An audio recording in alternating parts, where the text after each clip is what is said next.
Massive protests continue in Israel over Prime Minister Benjamin Netanyahu's plan to overhaul the judiciary. Workers from a range of sectors launched a nationwide strike today. Here's a live look at that now in Jerusalem. And workers are threatening to paralyze the economy. Israel's largest trade union called for its 800,000 members in health, transit, banking, and other fields to walk off the job. Malls, universities, preschools as well are closed. In Tel Aviv, tens of thousands took to the streets overnight, setting fires along the city's main highway, chanting that the country is on fire. And the strikes are impacting travelers in Tel Aviv. Workers at Ben Gurion Airport have joined the strike, causing all departing flights to be suspended. Flights are still able to land. It's all aimed at pressuring the government to reverse changes to the legal system that would give the Israeli parliament more control over Israel's judiciary.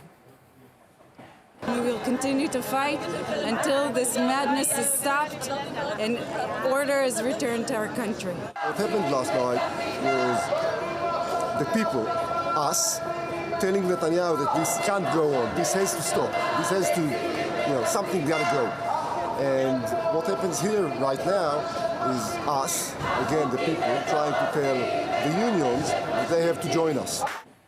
And tensions rose further this weekend when Prime Minister Benjamin Netanyahu abruptly fired his defense minister over his opposition to the planned overhaul. So the country's in turmoil.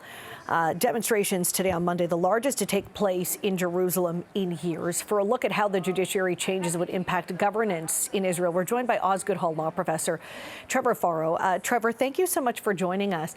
I want to ask you about this first. Netanyahu says that the country's unelected judges have too much power and need to be reined in. At the same time, his opponents are saying, look, Netanyahu's on trial for corruption charges, that this is a conflict of interest. Is there a potential resolution in sight, considering the unrest that is taking place in this country?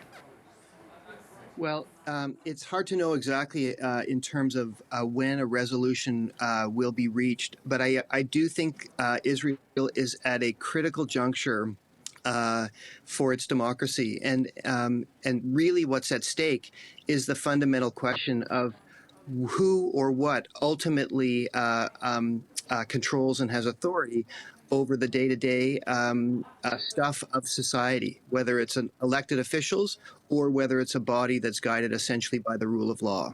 And was the judiciary working up until Prime Minister Netanyahu said, look, it needs an overhaul? I guess that depends on who you speak to. And I think that's what's happening in the country at the moment. There are different views that are making vastly different claims. I think we have to be cautious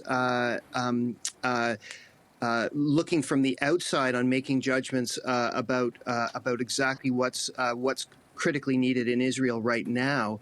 But what I can say is that there may not be a question more important for any modern democracy than deciding essentially the balance between elected officials, the will of the majority, if you will, the will of the people, and the idea of longer-term principles that are carved after long periods of judicial deliberation around ideas of the rule of law.